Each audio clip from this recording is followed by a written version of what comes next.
Ronaldo শুধু একটি নাম না, একটা প্রেরণা। একজন মানুষ যিনি গরিবের ঘরে জন্ম নিয়ে সারা বিশ্বকে দেখিয়ে দিয়েছেন স্বপ্ন সত্যি হয় যদি তুমি পরিশ্রম করতে জানো। এই ভিডিওটি তোমার জন্য। যদি তুমি কোনোদিন স্বপ্ন দেখো বড় কিছু হওয়ার, তাহলে আজকের ভিডিওটি শুধু তোমার জন্য। চলো শুরু করা যাক। শৈশব ও সংগ্রাম। ক্রিস্টিয়ানো রোনালদো জন্মেছিলেন পর্তুগালের একটি ছোট্ট দ্বীপে, নাম মাদেইরা। বাবার ইনকাম ছিল খুবই সামান্য, এমনকি অনেকদিন পেট ভরে খাওয়ারও সুযোগ পেতেন না। তোমার আমার মতো গরিব ঘরে ছেলে, কিন্তু চোখে ছিল আগুন। আর এটাই স্বপ্ন, ফুটবল খেলবে, বিশ্ব দেখবে।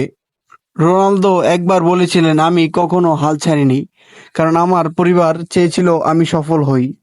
এই লাইনটা কেমন যেন আমাদের দেশের অনেক ছেলে মেয়েদের গল্পের মতো, তাই না? অবশ্যই। 11 বছর বয়সে বাবা মাকে ছেড়ে লিসবনে চলে যান। একটা ছোট্ট ছেলেটা, নতুন শহর, নতুন জীবন, নতুন এক রূপকথা। কষ্ট, কান্না, কাঁদতে কাঁদতে প্র্যাকটিস, কিন্তু হার মানেননি, কারণ জানতেন তার গল্প একদিন বদলে যাবে তার জীবন, তার পরিবারের জীবন। ম্যানচেস্টার ইউনাইটেডে যোগ দেওয়ার সময় সবাই বলেছিল, এই ছেলেটা আলাদা, জ্বরের মতো দৌড়, বজ্রের মতো শট।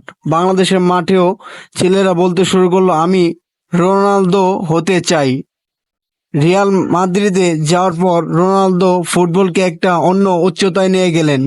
450টি গোল, চ্যাম্পিয়ন্স লিগ, ব্যালন ডি'র, সব যেন তার পায়ের নিচে। কিন্তু জানো, প্রতিদিন তিনি 6 থেকে 7 ঘন্টা প্র্যাকটিস করতেন, পরে মাঠ ছাড়তেন। তিনি বলতেন, প্রতিভা কিছুই না, পরিশ্রমই আসল যন্ত্র। এ কথাটা আমাদের তরুণ প্রজন্মের মনে গেঁথে রাখা উচিত। আসলে অসাধারণ একটি কথা। আজ রোনালদো 39 বছর বয়সে এসেও খেলে যাচ্ছেন আগুনের মতো। সৌদি লিগে গিয়ে বুঝিয়ে দিয়েছেন, বয়স শুধু সংখ্যা, মন যদি তরুণ থাকে। বাংলাদেশেও কত ছেলে আছেন যারা বলে, আমার তো সুযোগ নেই। রোনালদোর জীবন দেখে বোঝা উচিত, যদি সত্যি চাও তবে নিজের পথ নিজেই তৈরি করো।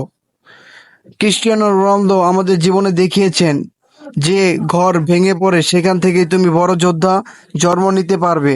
তুমি যদি এখন থেকে কষ্ট করো, হাল না ছেড়ে থাকো, হয়তো একদিন তোমারও সাফল্য তোমার কাছে ধরা দেবে। আসলে অসাধারণ একটি অনুপ্রেরণামূলক কথা। ভিডিওটি ভালো লাগলে অবশ্যই একটি লাইক, কমেন্ট, সাবস্ক্রাইব করে পাশে থাকবেন, এবং নতুন নতুন ভিডিও পেতে অবশ্যই পেজটিকে ফলো করে পাশে থাকবেন। তাহলে আমি নতুন নতুন ভিডিও আপনাদের মাঝে আনতে আগ্রহ বোধ করব। আসসালামু আলাইকুম সবাইকে। সবাই ভালো থাকবেন, সুস্থ থাকবেন।